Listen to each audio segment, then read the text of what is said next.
When I took the Ben 10 job, it was a step up. It was doing something I'd never done before, which was design an entire show from scratch. When the toys first came out, they had from floor to ceiling in one of the producers' offices. I was like, wow, these are really cool. Can I get a set? And he goes, yeah, Target's right down the street. Go buy as many as you want. Jesus. What? You know, I would be in the toy company meetings and talk about ideas that later were implemented. I was like, yeah, the watch should have some kind of LED thing. So when you turn the watch, you see the different aliens, which they did eventually.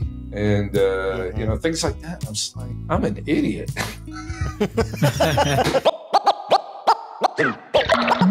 This is the Inkpulp podcast. Welcome. Go ahead, Mattteo. There it is. Welcome to the Inkpulp podcast. This is now the NPR show. So yeah, I'm back. We got Mattteo back, and we have our special guest, our good friend, Reverend Dave Johnson. What's up, Dave? Short bus, Reverend Dave Johnson. Is that the new name? Do you have those, Mattteo, in Italy? Is that a thing in Italy? I don't. No. I know what you're talking about, but no. You especially because we didn't have I mean, now we have kind of school buses, but normally you will take students will take their normal bus, like for civilians, like city bus. Yeah. Well, Yeah, they don't have fluoride in the water, so they probably don't have as many problems. Oh, yeah. All right. I've heard of that on a podcast a couple of days ago. What's with the fluoride now? No, it's JFK Jr. Right? JFK Jr. It's always been a huge conspiracy that fluoride in the water is killing us, and you know, they put it in there to, you know, keep all the hillbillies from their teeth rotting out because they weren't brushing their teeth. But it's always been a source of like, why are they adding anything to the water? And now is it JFK Jr. or RFK Jr.? It's RFK Jr. Yeah, RFK Jr. Yeah, he's now, you know, Trump's going to make him the czar of health with all these crazy conspiracy theories, and his first order of business, I guess he said, was to get the fluoride out of the water. Oh, is that what he said? Yeah. Oh, okay, that's the first step. All right. Yeah. Second step, and you gotta wash yourself with like dog shit. Yeah. To only eat raw meat that you find on the side of the road. You know, that's always going to cure the hunger crisis in America. Is just roadkill. You know, street pizza, baby. Street pizza all day. A day of purge where they just throw animals out in the road and just in the highways, and then there's a big gathering of the meat. What a lunatic. But you gotta eat it as it is. Don't wash it, otherwise, you know. Well, you wash off the nutrients. Yeah, the fluoride is gonna get in the meat, and then you're fucked again. In the water, yeah. So, yeah. I guess we shouldn't focus on any political stuff because, you know, that'll be over soon, and then it won't make any difference. So I'll be happy when it's all over. Isn't it today? For you? Tomorrow. Oh, tomorrow. Oh, okay. Okay. I can't fucking depending wait. on, are we going to go back 100 years or are we going to go forward? I guess that's the main thing. I'll tell you, the most obnoxious thing of this whole election cycle is the texting. Like, did you vote? God. Did you vote early, Dave, or are you voting tomorrow? I'm voting tomorrow. Yeah, me too. So I'm getting texts, like multiple texts a day saying like, we can see you haven't voted yet. We want to know, do you have a plan? I'm like, are they pressuring you? Wow. Jesus. Yeah, it's fucking insane. So I texted back, leave me alone. And then I got a like personal message like, I'm so sorry. We have taken you off our list. I'm like, damn.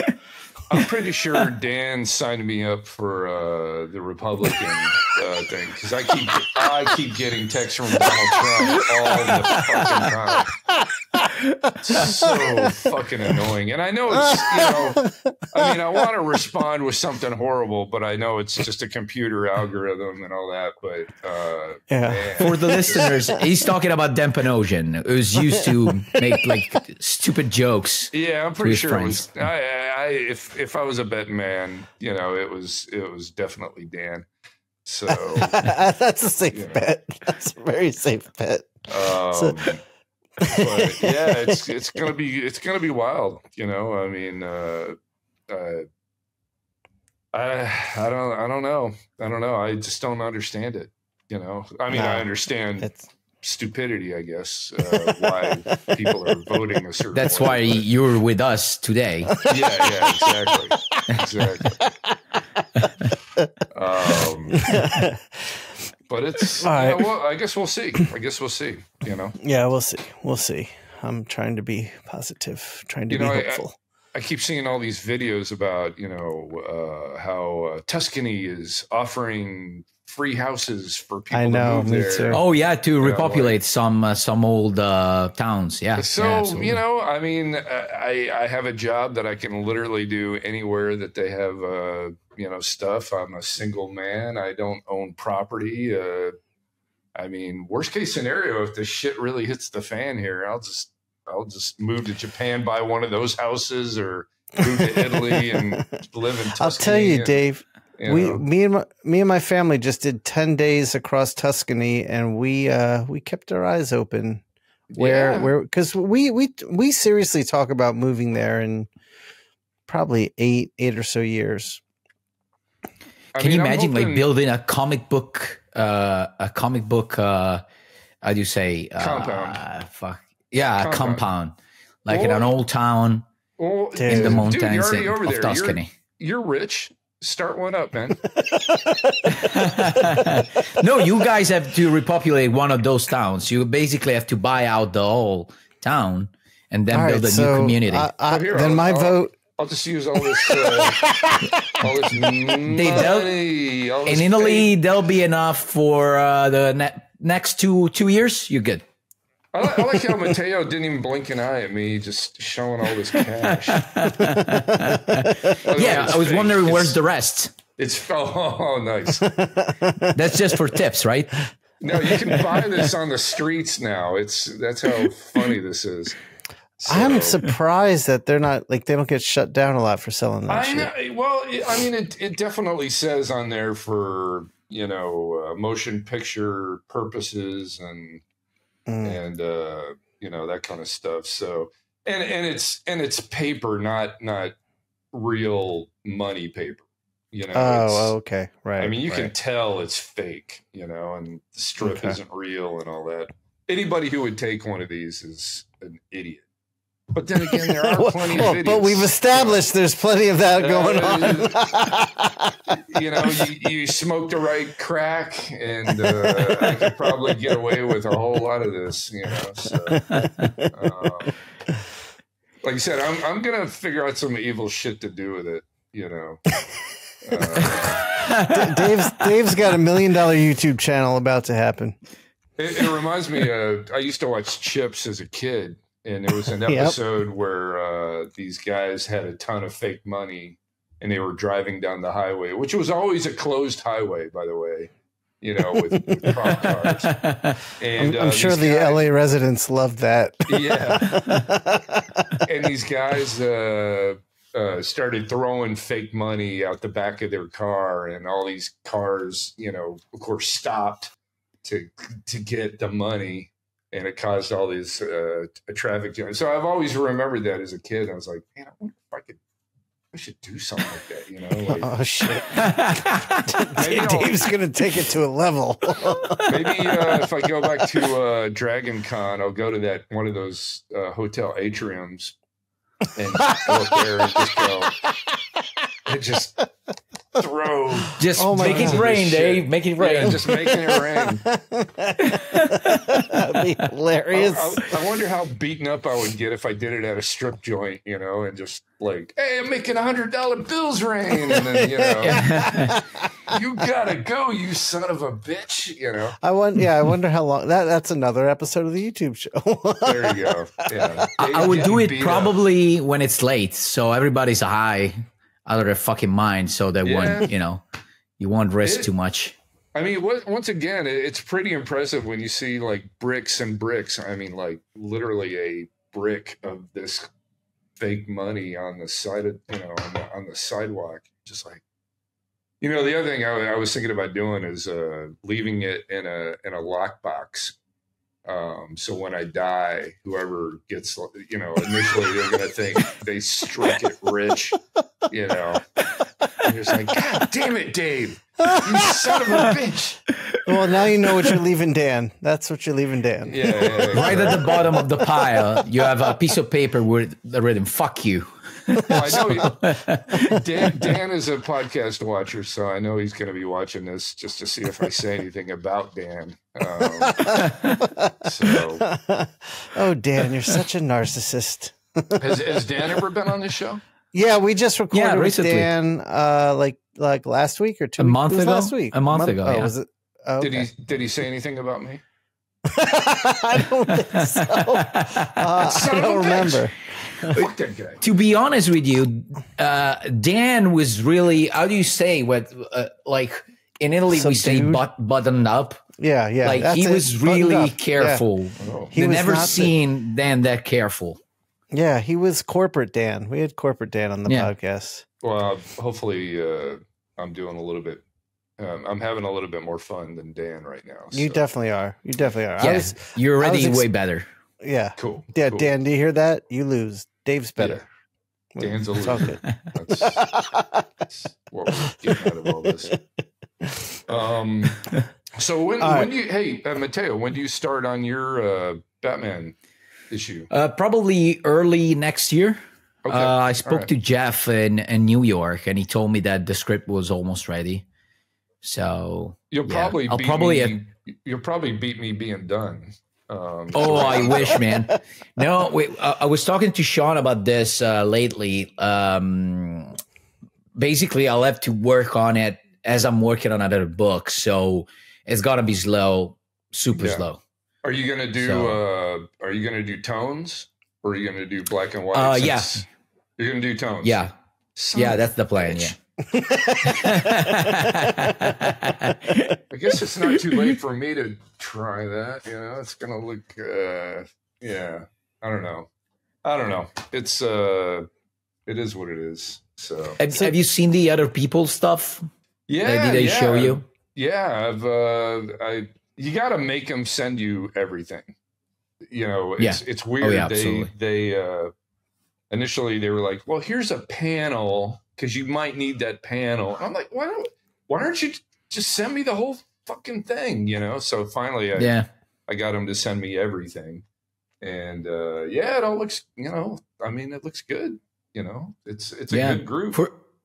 For people that don't know what we're talking about the last Halloween. So the last chapter of the long Halloween. Well, basically, Jeff Loeb is the writer, and each artist, they had 10 different artists. They hired 10 different artists. And each artist has to draw a single chapter. So it's going to be 10 chapters overall. And Dave, you said you're on number 7 or 8? Yeah, I'm number 7. I'm right after Enrico Marini.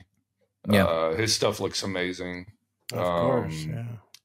Sienkiewicz's stuff looks bonkers crazy. I mean, he went... Oh, really? He went crazy on it. It's such a departure from everybody else's stuff. It's awesome. I'm like, damn, man, he really went for it. Can't wait to see them, man. And Becky Cloonan is right after me, so I think she's about to start. So yeah, I gotta get going on it. So, Dave, when was the last time you did interiors? It was a Batman Black and White. So I did, and that was when Chiarella was doing it, right? Yeah, so I was the last Batman Black and White story. So ended on Speaking a really of which, downer note, sorry to interrupt, Dave, but I'm really curious to see Mark's issue, which I think is the first one. Yeah. No, the first one Klaus is the first. No, it's Riso. Oh, that's right. Oh, It's okay. Riso, then Klaus, then or I believe. Well, it's Riso. Yeah, I think it's either Klaus's second or Chiarello's second. Mm-hmm. And Chiarello, once again, because he's doing his own coloring. Yeah. It's way cooler than the rest of us because he's able to incorporate the way an artist who is coloring himself can only do. You're not going to get the same result by just having a colorist color it. It's like he's making color choices that are story specific. So it looks it looks really good too.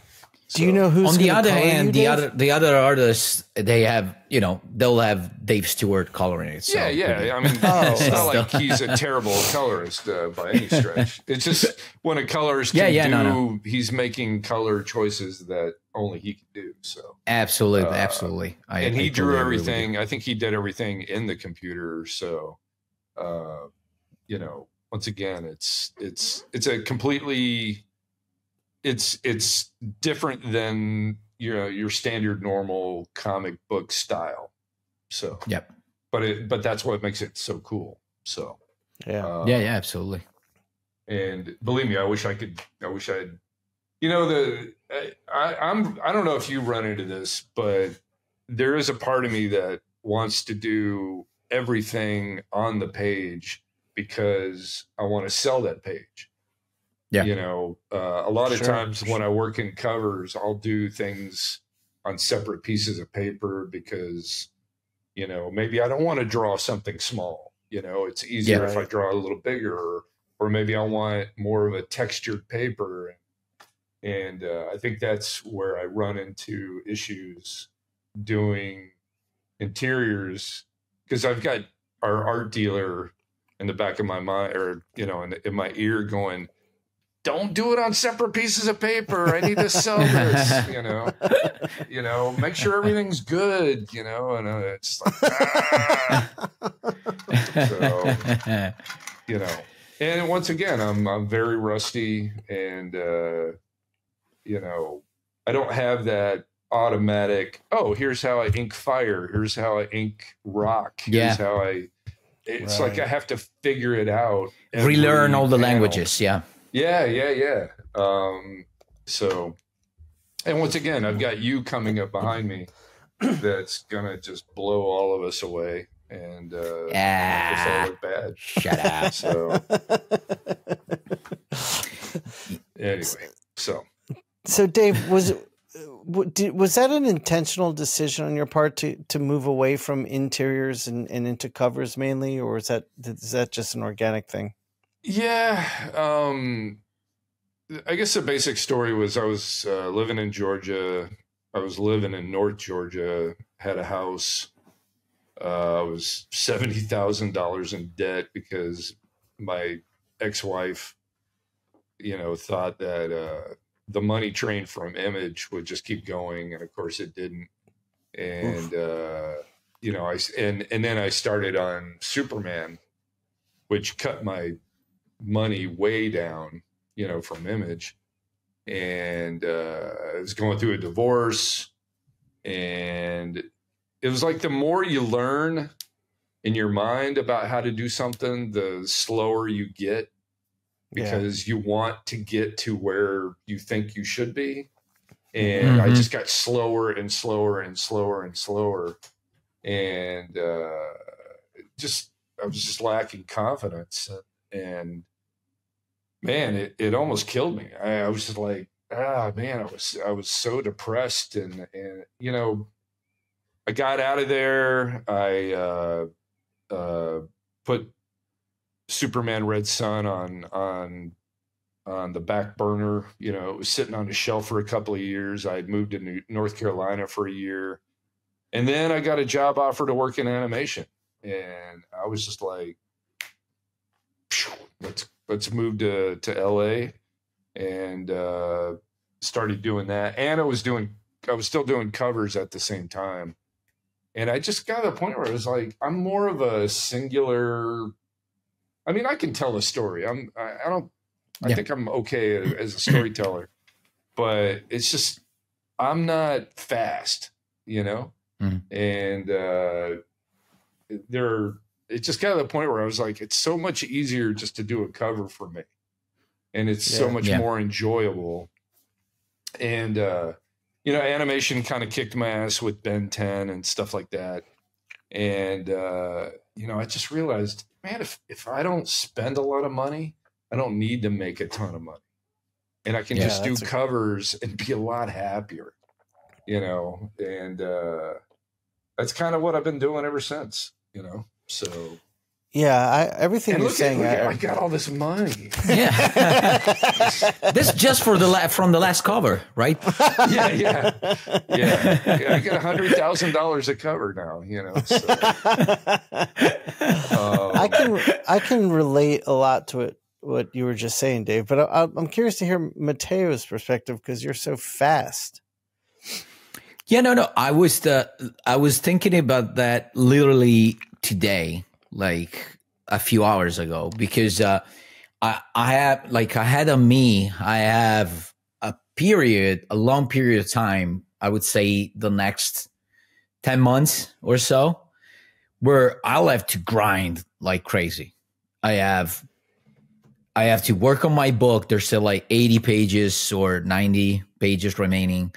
Then I have to work on another series, and that's going to be another 120 pages plus all the covers and the Batman, the last Halloween. So I basically have, you know, I have so much to do. And see, that would kill me. I just be like, I would shut down, you know? I mean, I think the other reason I like covers is the way I describe it is, you know, working on any project, you feel like you're entering into a train tunnel, and the shorter the tunnel, the happier I am. If I could see the light at the end of the tunnel, which is really close, I can. It's like, oh, I'm now done. I've finished something every time I do a cover. Whereas pages, it you know, if you're working on a book, it just never ends, and you're stuck doing the same characters in this, you know, and I just, you know. It's absolutely part of being an interior artist. You gotta kind of, you know, you hate it sometimes, but there's a part of you that has to love it. And I was saying, I have this long thing it's not even expecting me. I have to work, like tomorrow I'm going to start working on my book, on the actual pages. So it starts literally tomorrow, and then it's going to be nonstop for the next 10 months. And it hasn't been like that for a while for me. Like I would say a good 2 years and a half. I just did, you know, my Mr. Freeze story, then King of Spies, which was it was a mini series, but I had a lot of time to do it. So over the past like 3 years, I've been really relaxed in terms of deadlines and stuff. So even though I was doing interiors, I had a lot of time on my hands, like on my table to, you know, do all the stuff. So I wasn't too stressed. Well, you just had a kid, so I mean, I would imagine you needed time to, I don't know, bond with a kid as opposed to never seeing the kid because you're buried in pages. Oh, yeah. No, absolutely. Absolutely. You mean what's going to happen like soon, right? Yeah, I know.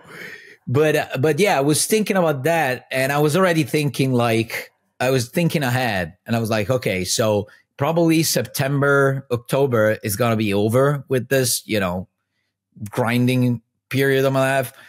Then I think I'm going to just do like covers for like a year or so, because covers, as you said, it's relaxing. It's really, really suiting for me, especially because, you know, I have a system, you know, locked down. So I spend 1 or 2 days for the layouts, and I do really detailed layouts. So, and then when they choose, they already have, you know, all my procedure that I've been doing for 4 years now. So everything is really easy. And as you said, like it's new stuff most of the time. So I'm not frustrated by the fact that I've thrown this guy over the past, 2 months, I mean, so I totally understand. The other issue I have with doing interiors is, I think I don't know if it's scientifically accurate or not, but I feel like I have face blindness where I don't see, when I look at somebody's face, the details change from my eye through my brain down to my hand. And, when I try to draw the same person over and over and over again, they look different every time. And it drives me nuts, like when I was doing Punisher covers, Punisher looked different every time. I don't know if that's a muscle memory thing of drawing. Maybe I haven't drawn enough to figure that out. It seems like no, Dave. I think you're just dumb. That's it. Yeah. maybe I need to be on a short bus.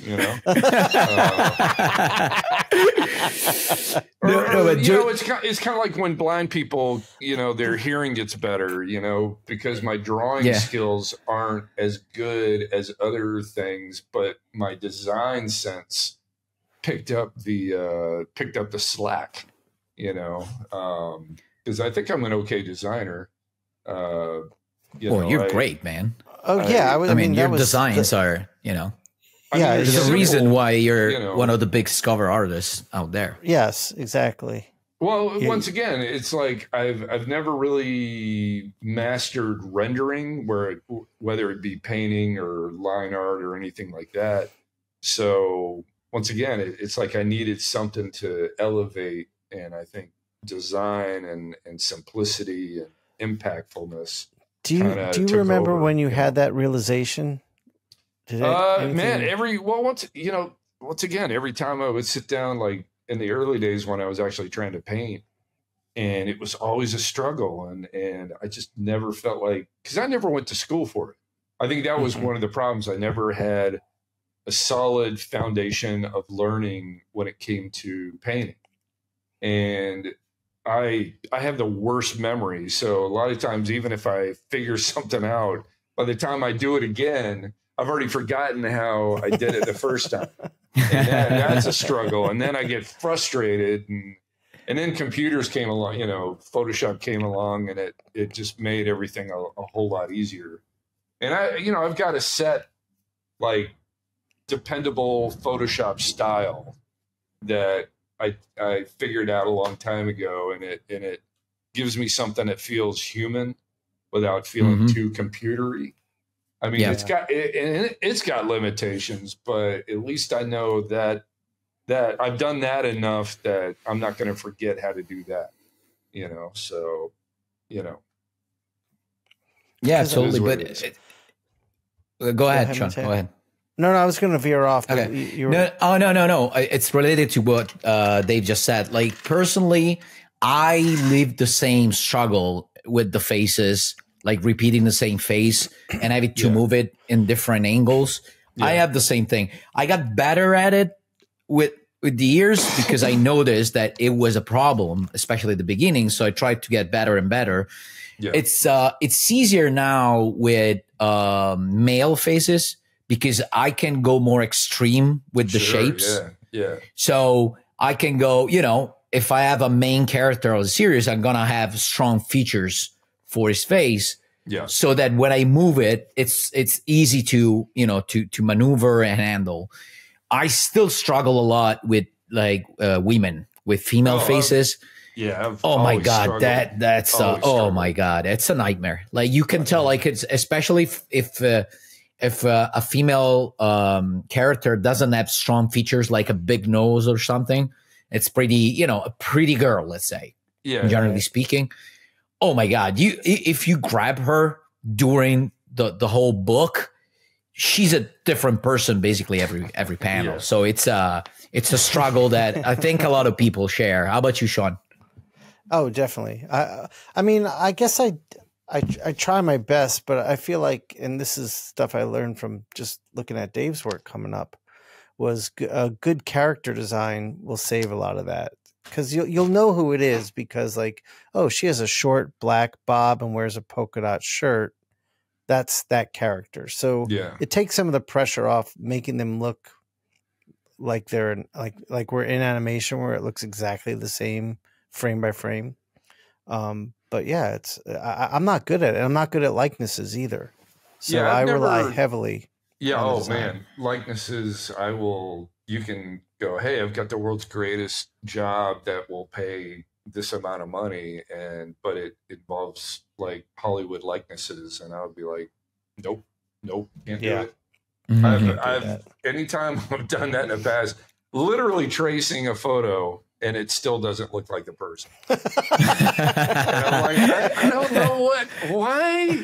Once again, I think I have some kind of psychological issue that I start changing it, you know? Yeah. It's I get that. It's weird. That. Like back when the swing dance craze was a thing, you know, I remember going and taking some classes because the girl I was hanging out with, you know, wanted to do it. And I remember just getting frustrated because they were like, no, you need to do it like this. And I was always like, well, I just want to do my thing. And I think when drawing anything, you know, you kind of just want to do your thing, you know, but that's bad when it comes to drawing women because, you know, once again, I feel like my style is a little bit more angular and a little bit more male centric. So I feel like my women don't have those luscious curves that you need to make them, you know, attractive. So that's interesting. That's another thing I struggle with, you know. I always liked your women. I always liked it. Yeah, but if you look at them, they're not luscious the way, say, Frank Show or. Well, they're not luscious in a standard way, like in an iconic way. You know, the way that we know about. Hard, you know, which isn't, you know, it makes it harder to masturbate too, I guess. With Dave, I don't know if you remember, but there was a time in which that's important. I don't know if you remember, but there was a time in which I don't know if you still experimenting on that, but you were doing this women with big ankles. Big ankles, yeah. And I remember we were talking at a New York Comic-Con, and a guy loved one of your women, but he asked you to redraw it. Am I remembering correctly? To redraw it the same woman, but with normal ankles. I don't remember. It was something like it. It was there was an online, because you know I was just doing this for shit and giggles. I wasn't necessarily doing it for, you know, Marvel and DC stuff. It just kind of grew out of like once again it was like hard to like. If I'm going to draw a full figure of a woman, there's just a lot of space left on either side of the paper, you know?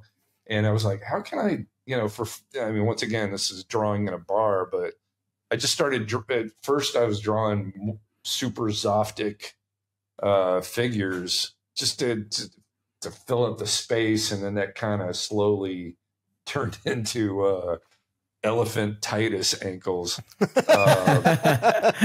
And it's not that, you know, and I know people were like, man, he must really like thick ankles. I actually don't, you know. I'd be like, what are you doing, you know? But it was funny. This one guy, he left a comment on one of the posts that I made with one of them, and we went back and forth because he was like, I'm disgusted. And why would you do that?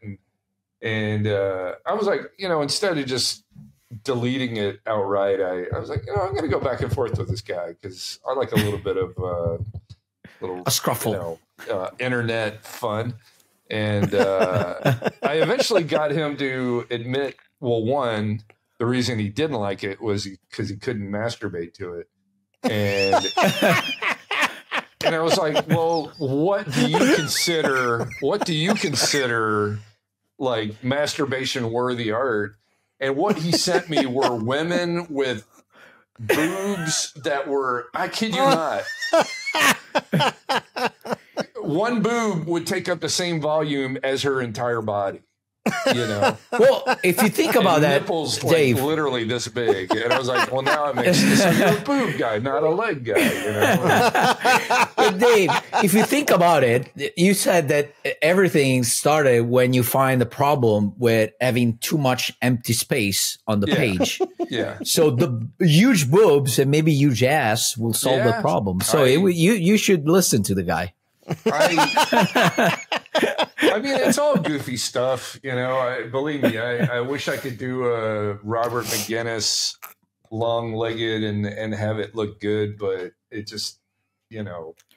Once again, there's like that's the problem with drawing women. You just get 1 millimeter off on any part, and it just falls apart, like on their face or their lips.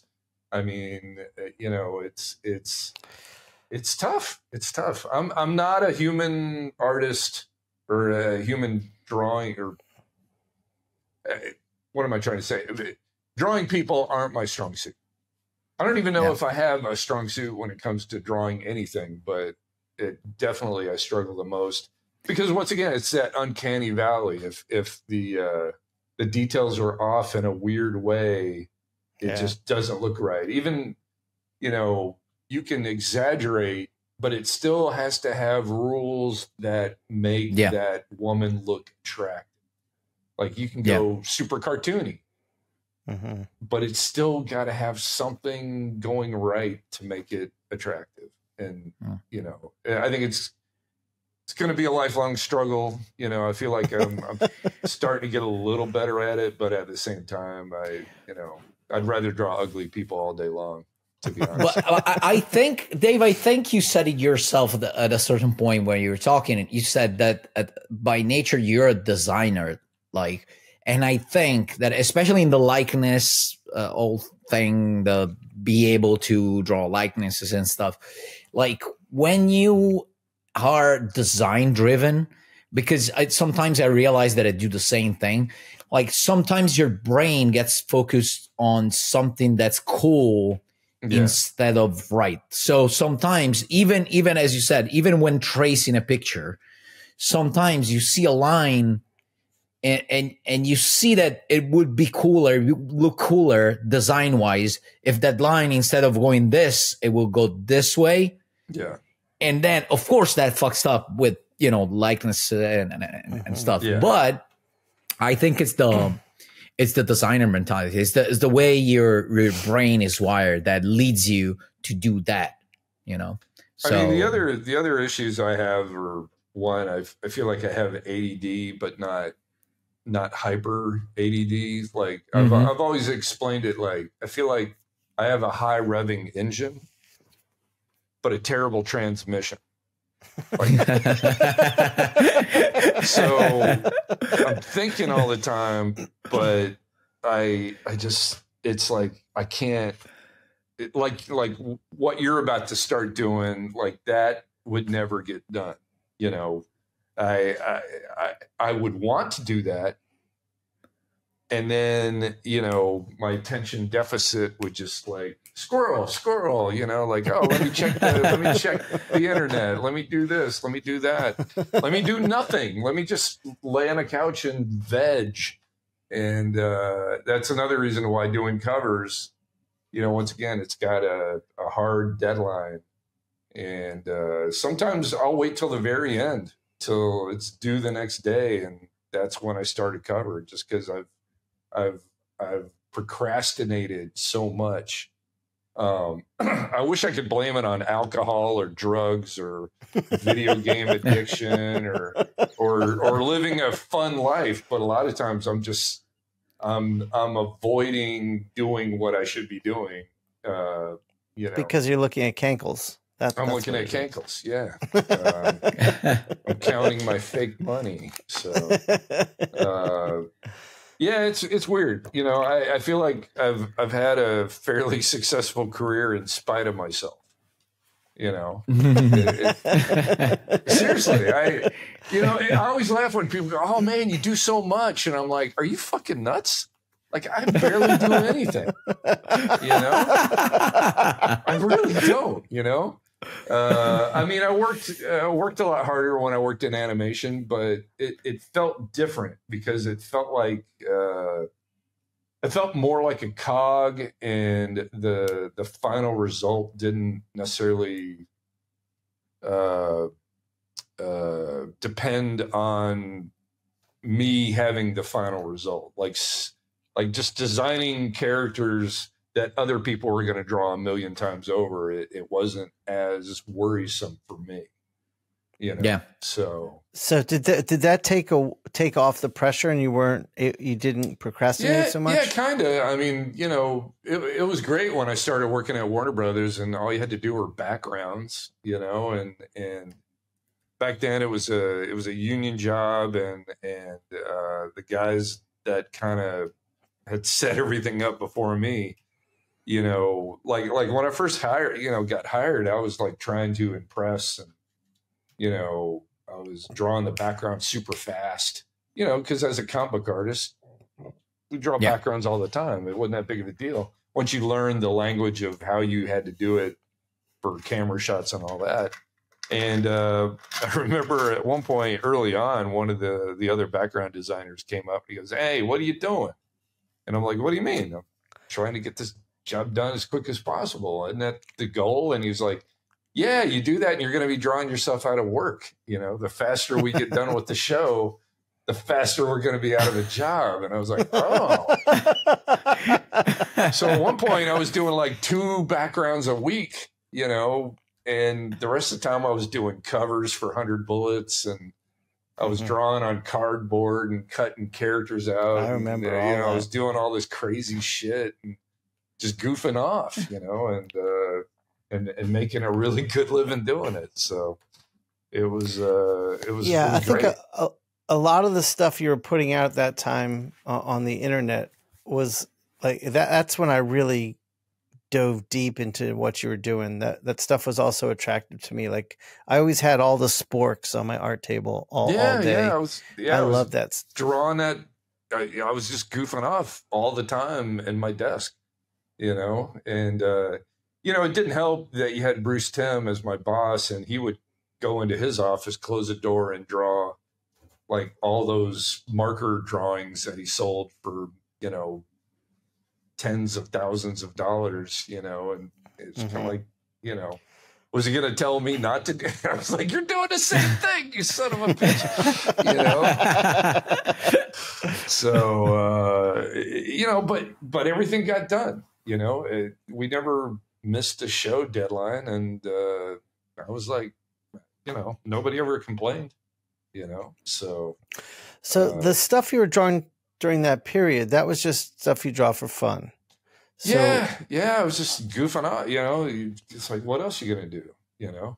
I wonder, like I guess secretly I always hoped like we'd see some of like a Dave, I don't know, anthology or something of you just doing very surrealist comics with whatever you felt like drawing. Have you considered doing anything like that?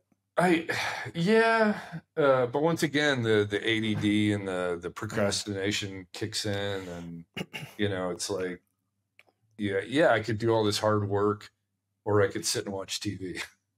I mean, it sucks. It sucks. I struggle with that, you know.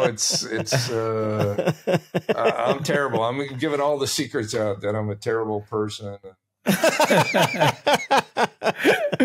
You know, I'm friends with Alex Ross, and I see his output, and just every day he's like, you know, just cranking on his stuff, and I'm just like, that to me, you know, I don't know what the solution is. I don't, you know, I've tried therapy, I've tried drugs, you know, and just nothing seems to work. And you know, I eventually learned as far as deadlines to not overpromise and underdeliver. And so far, you know, just even taking the Batman project was a big, like, should I really do this? You know, is this gonna kill me? Like, you know, I don't think it's gonna kill me, but you know, I mean, I've got an idea to do a return to the Superman Red Sun universe. Yeah. You know, I've written it all out. You remember I was working on it in Italy. Yeah. I remember you telling us 2 years ago. No, last year when we went to Como. Once again, and I'm scared to death to take it to the next level because somebody might, you know, DC might go, well, we need you to draw it. And I'm like, do you really want to go down that road again? Like, don't you remember the last time, you know, you had to get somebody else to finish it? So would you be okay getting someone else to draw it? Would you be able to let go? Totally. You know, I'd like to design it, you know, like the characters and stuff. But yeah, I mean, somebody like Mattteo or, you know, somebody like Steve Epting or I mean, ultimately, man, Andrew Robinson would be amazing. I was thinking the same, man. I mean, of course. I mean, I talked about it with Andrew, and he said, yeah, he would be totally up for me laying it out and him doing finishes. But at the same time, Andrew's so much better at layouts than me. So, I mean, you know, I bought the entire art issue that he did of Scumbag, and just every page, it's like fucking phenomenal. And I'm like, it's man. Dynamic as hell. And I'm like, why would I? It's like, I don't know. It's like being a runner, but you're a paraplegic, but you hire an Olympic athlete to carry you. Like, just let him run. Just let him run.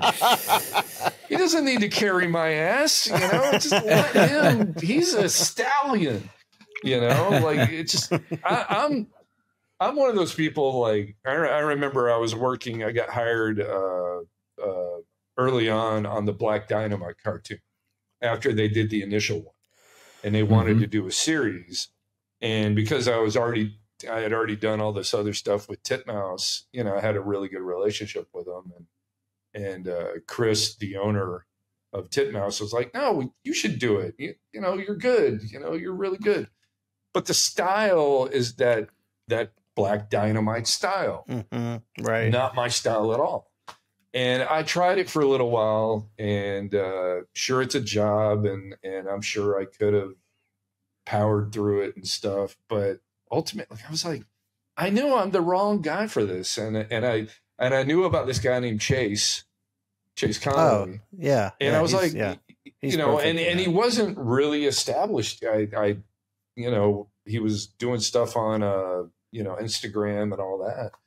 And I said, this is the guy. He's already doing that style, and he's already amazing.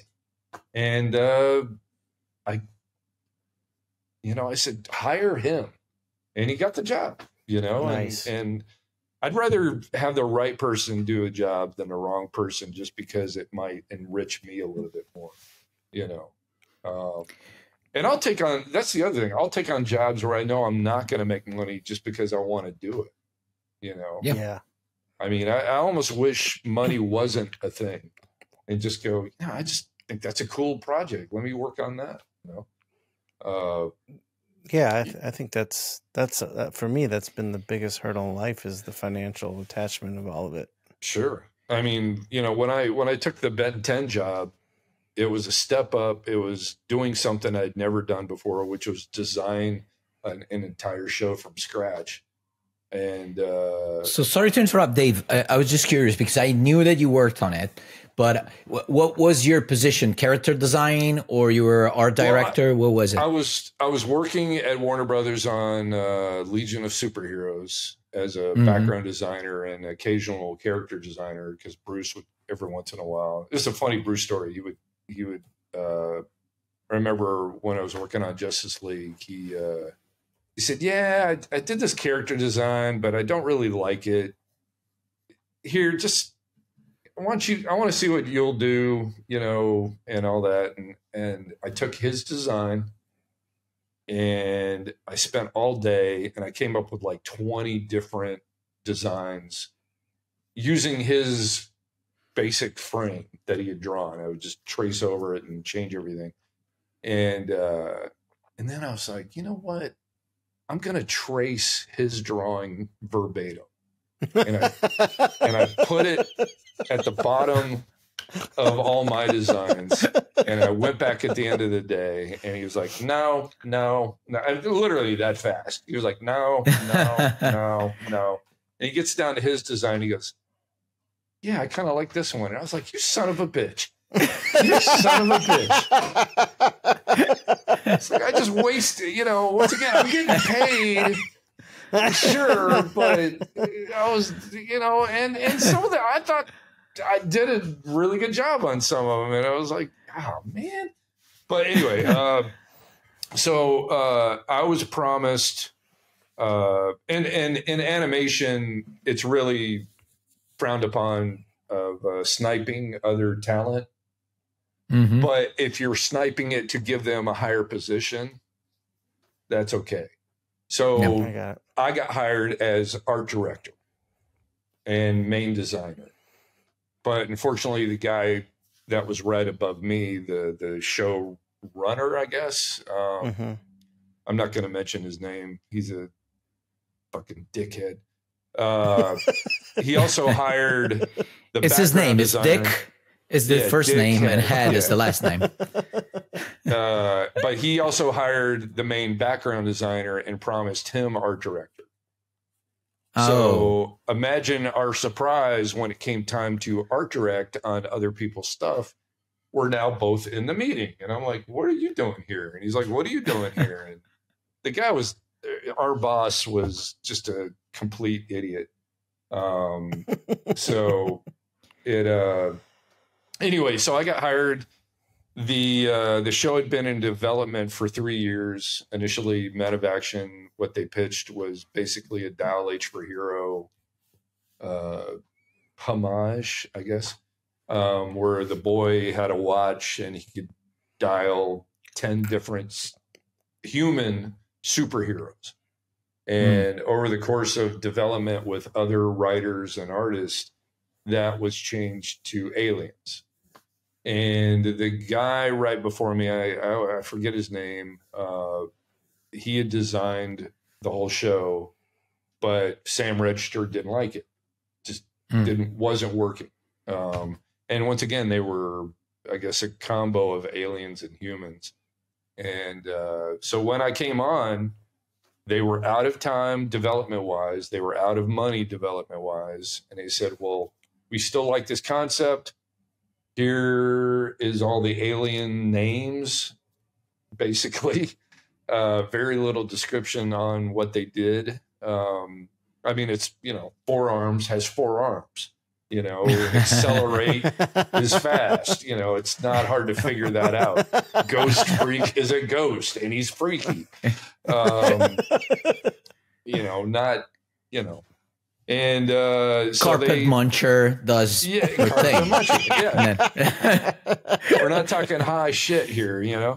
And they said the show, we just put the show on the schedule. You have, I think, like 4 or 5 months to figure out the whole thing. And once again, I'd never designed a show before. I had very limited character design. I never went to school for it. And I just set about and just did it, you know, and there's a few clunkers, you know, I mean, not realizing, you know, a character with no lips makes it very hard for the animators to emote. Oh, yeah, talking, right. You know? Right. So things like that, I was like, oh yeah, that didn't work out too well, you know. And I didn't have anybody above me saying, well, you know, you probably should put some lips on that.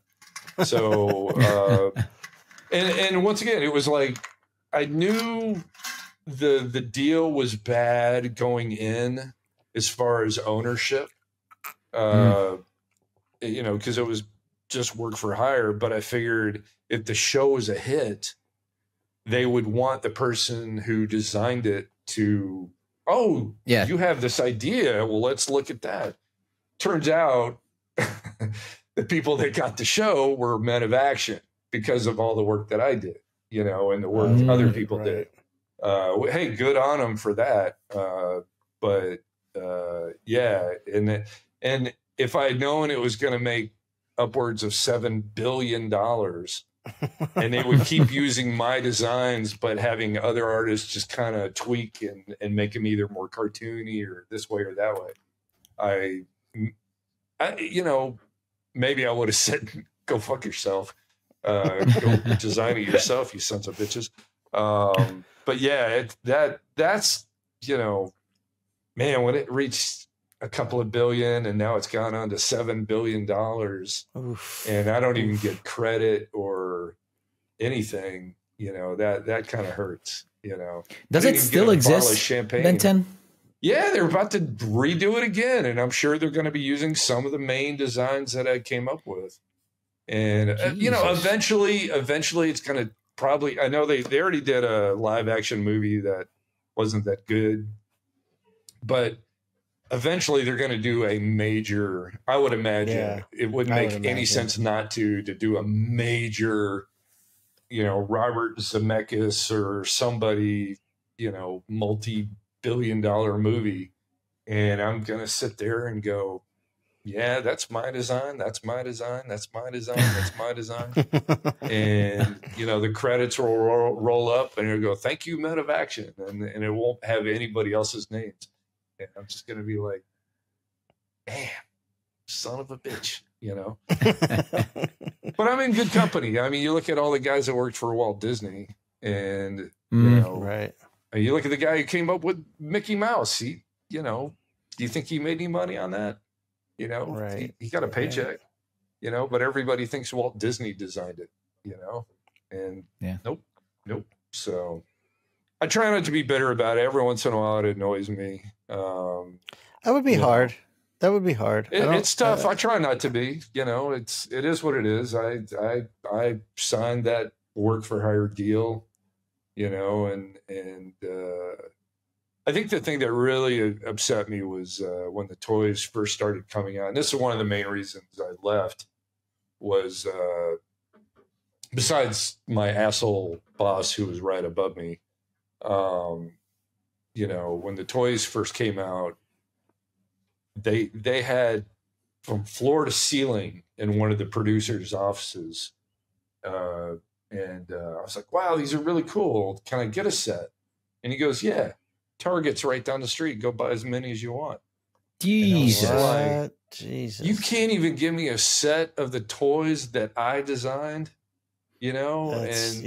You know, I would be in the toy company meetings and talk about ideas that later were implemented. Once again, no money for that, no credit for that. You know, I was like, yeah, the watch should have some kind of LED thing. So when you turn the watch, you see the different aliens, which they did eventually. And, you know, things like that. I was like, you know, it's like, man, I'm an idiot. Again, Dave, back to what we were saying earlier. Kind of dumb. And you're proving it by just talking to us. I mean, hey, you know what? You know, bottom line, I've had a really easy life.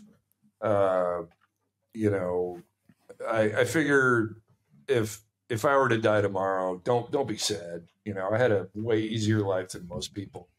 You know, have I had some ups and downs? Sure, but nothing super terrible. And you know, once again, I've had a decent career in spite of myself. You know, well, I think you've got some good stuff coming. Yeah, but hopefully, I have faith. You know, we'll see. I need to do more writing. I've got some really good ideas, but writing is a whole nother muscle that I've never really, you know, explored. And you know, there are things about writing that I'm not sure. I'm a good idea guy. I'm a good problem story solver, but when you get into the minutia of, you know, characters interacting and stuff like that. I'm not sure. I'm not sure I'm the best guy for that, you know. But then again, there's been tons of comics that have sucked and people love them. And, yeah. Yeah. There's a lot of that. Yeah, exactly. I mean, what is a good comic book writer? You know, I think half the time it's the characters that people fall in love with. And I think you're right like, about that. Yeah, they're like, oh, this is so amazing. And you're like, is it? Is it really? Like, are we reading the same comic book? Like, because this bored the shit out of me. You know, so. I remember, Dave, it's just something that came back to my head. Like, I remember one of the first years that I was with Jason, our art dealer, and you and Andrew Robinson and Dan Panosian, you hired Jason like the year after or something. And, you know, at the beginning, like I was pretty much unknown. So we didn't know each other. And then slowly by doing shows together, we started talking. And one time you had, you stopped it and you were like, I think I stopped by your table and you had some time. So you asked me and you were curious. And you're like, so, I mean, you're from Europe. So what did you grow up, you know, reading? What were the artists that inspired you? And I started listing, you know, since I was born in 82. So basically I started listing old stuff from the 90s. So I was like, well, yeah, Todd McFarlane, Rob Liefeld. You're like, what? Liefeld? Wait. I remember, I still remember the disappointment on your face because you were expecting me to start listing great like European authors and artists, and I came out with Liefeld, and you were like, so disappointed. Yeah, I thought you were going to be saying like Topi and you know, all the guys that have been doing Dylan Dog and all that stuff, all that great European art, you know, and yeah. So hey, you know, like you know, Dan. Going back to Dan, you know, he was trying to draw like Liefeld and, you know, that whole image style. And I didn't even know Dan that well. I barely knew him at all when it was in the 90s. And, you know, back then we, you know, to learn how to draw muscles, you would buy the Muscle and Fitness mags and stuff like that. And I bought one, and in the back was this sepia-toned illustrative how to do the perfect curl. You know, once again, how many articles every month can you do about how to lift a weight? You know? So they thought they'd spice it up by getting an artist to draw how to do the perfect curl, and it was this two-toned paper, pen and ink with white. Like a white marker to do highlights. And I was like, wow, this shit's really good. Holy shit. And then I looked at the name and it was Dan Panosian. And I was so pissed that he was, because we used to make fun of Dan's art, you know, back in Gaijin. And I was like, look at this shit. And I was so mad that he was able to do that, but he was doing this at the same time. And I talk about ballsy. I can't remember if I either wrote him an email, if that was even a thing back then, or I called him up. I think I called him up. I found his number and called him up, and I just said, "What the hell, dude? You can do this, and you're doing that. Why aren't you doing this all the time? Like, this is amazing. You should be doing this in comics." And it kind of shocked his system. And he goes, "Well, wow, you gave him life." Yeah, it changed. According to him, it changed everything for him. It changed everything. He started going down a different path because he was making tons of money doing that Liefeld stuff. I mean, you know, it was and all this stuff he was doing at Marvel. He was just, you know, he was just cranking it out. You know, he was just a workhorse, and I think that kind of set him on the path of, yeah, let me start trying to be a little bit more artistically minded as opposed to just following the trend, you know, of what's just going to make him the easy buck, you know. So, and it worked out because if he had stayed with that style, I don't I think, yeah, that style is kind of passe now, and the only people that can really do it and get away with it is Liefeld. You know, right? Yeah. How that works out, I have no idea. But now I'm going to start that whole thing up again.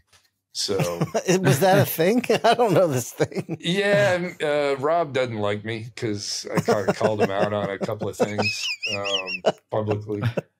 Well, they can't. Oh shit! I didn't even know about this. Like I didn't know about it the either. reason why I mentioned Liefeld because I remember that it was one of the names that I listed, but it was nothing against him personally. I was in general. The fact that I told you that I was following a lot of American artists that you were expecting me to follow European ones. Yeah, no, it's fine. I just, you know, I know a lot of people call him out for how he draws and stuff like that, but there were a couple of things that he did that I was just like, really? Like you know, I don't want to start it up again, but there were a couple of covers that he did. I was just like, how do you not know this? Like this, like it just amazing. It's not even. It wasn't even about proportions, or it was just common sense. I just couldn't let it go, you know. And he got upset about it. Yeah, it is what it is. So I can't be friends with everybody in comics. You gotta stir the pot a little bit, you know. That's I agree. I like that. That. So. I'm sure he's a fine individual, and but I just like, come on, dude, come on. So it's so funny because we have Rob here. Can you let him in, Shawn?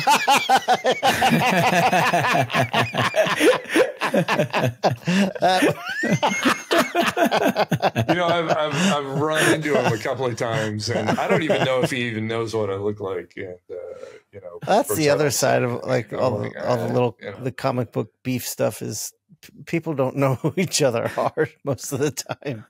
Well, yeah.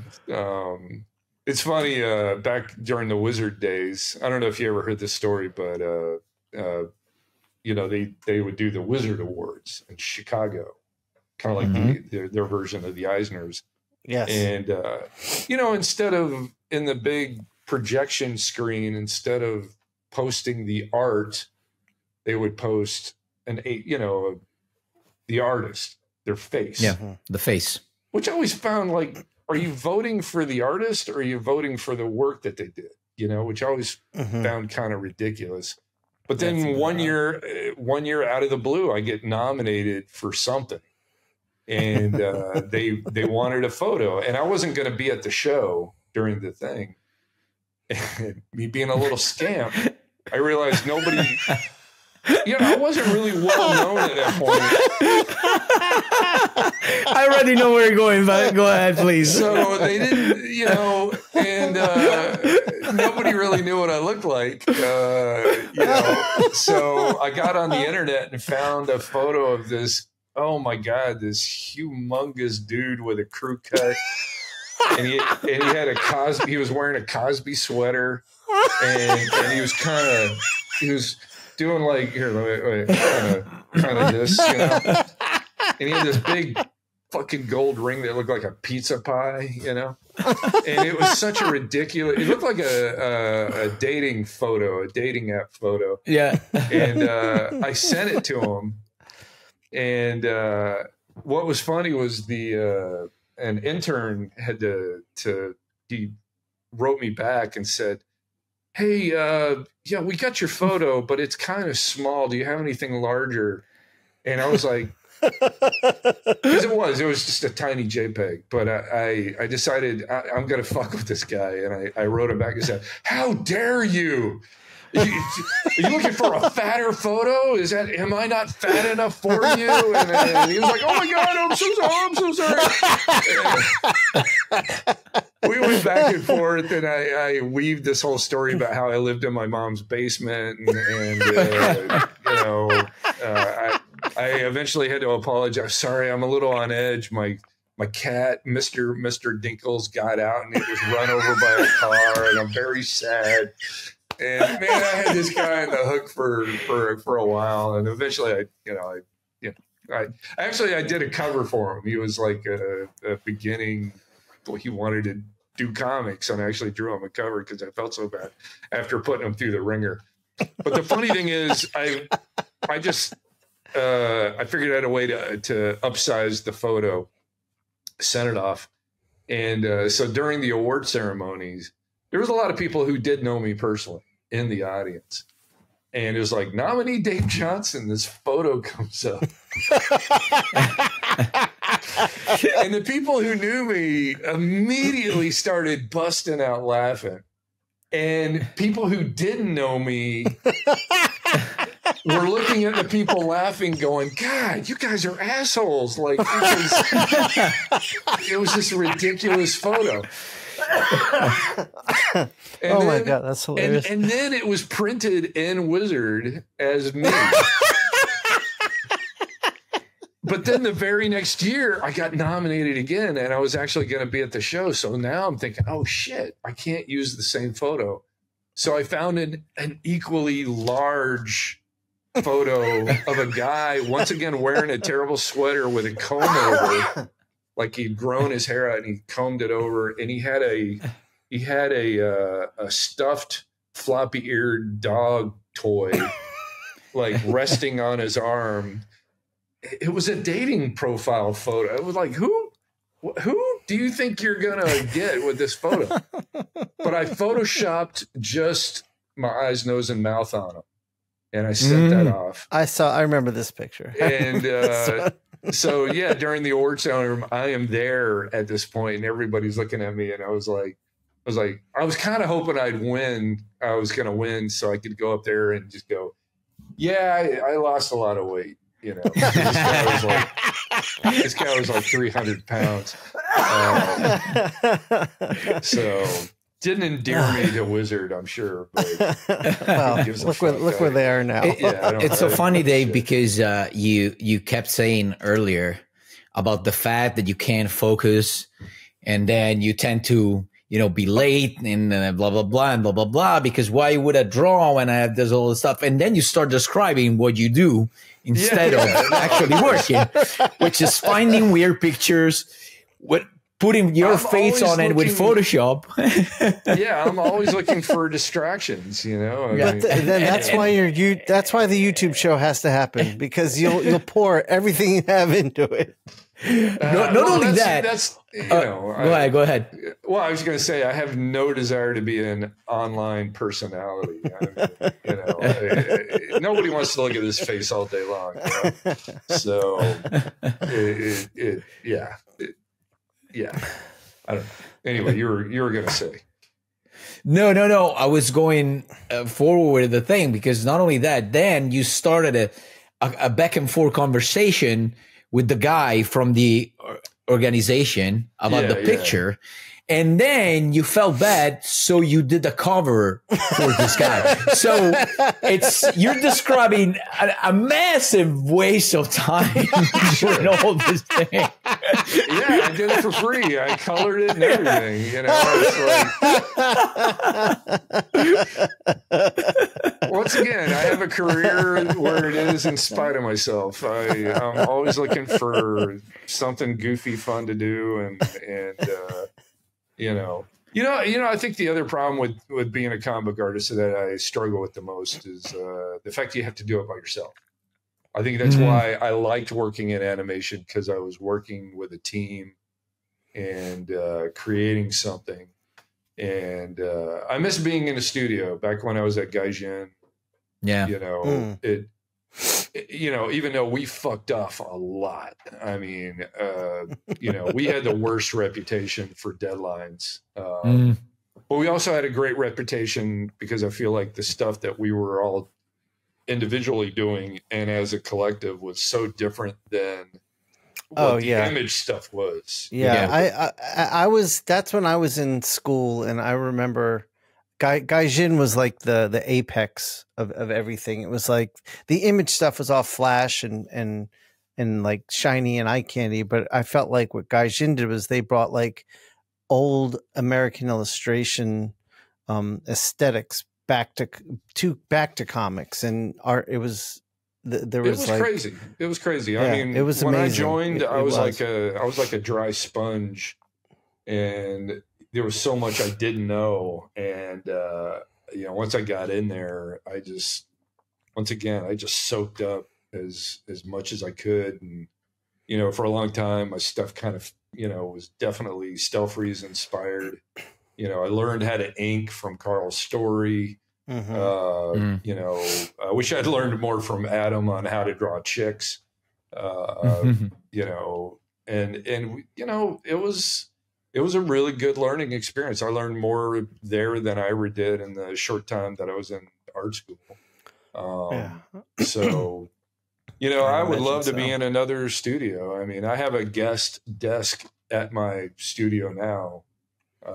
And occasionally, people like Chris Gossett, Scott Koblish have come down and just, hung out and drew,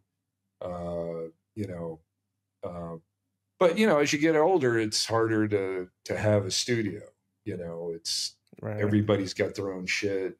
And also LA's so spread out, it's like one person would love to come down more, but it's a hassle to get to where I am. And, it is what it is. So, I do my best, at least I'm not drawing in my apartment anymore. That drove me nuts.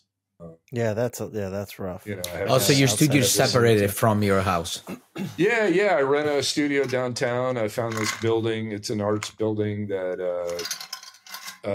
rents everywhere from tiny rooms to as big as you want, and the price is fairly reasonable. It could be a little cheaper, but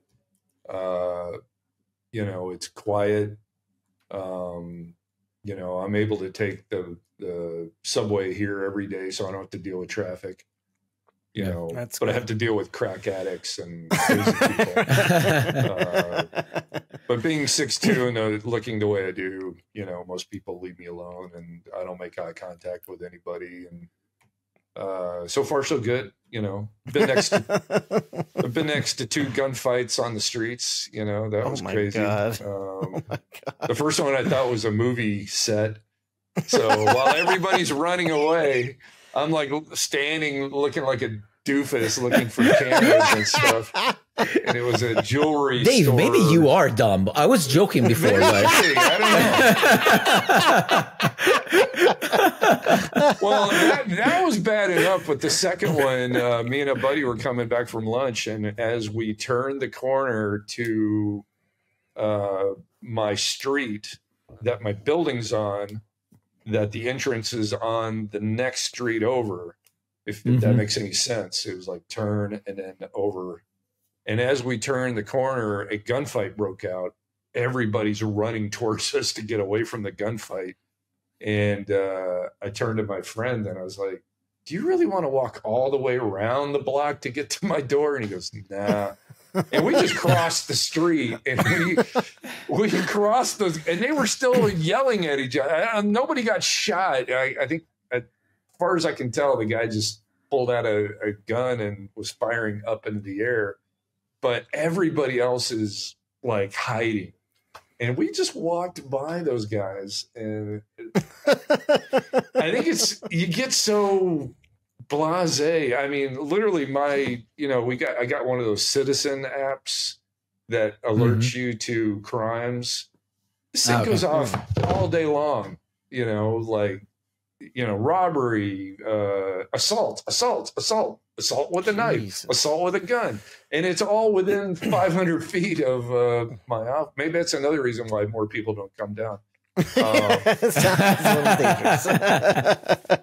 But so far so good. I haven't been shot. So, it's like living in New York in the 70s almost, because we're only one block away we're only one block away from where Skid Row technically starts. So, I have to walk the gauntlet of, homeless and druggies and people selling drugs and all that. And everybody leaves me alone. I pull my hat down where you can't see my eyes, but I can look at their bodies, in case somebody starts coming at me and stuff. So far, once again, nobody's messed with me. So far, so good. So awesome. Anyway, well, I know we've gone over an hour. yeah, we're good. We can. I'm a chatty Cathy. That's good. We had a good episode. Dave, I have to warn you that when Mattteo does his goodbye, you're probably going to want to take those earphones off. All right. All right, Mattteo. So, before we go, okay. So, Dave, thanks a lot for joining us, and thank you don't very get much. shot. Oh. Yeah. But if I do, I'll make a great story. All right.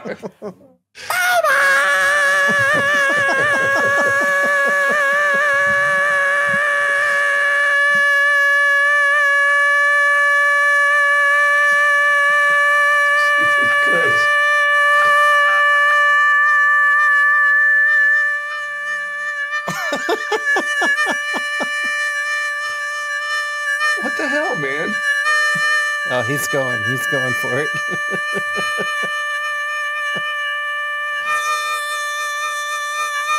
Okay, this is not natural.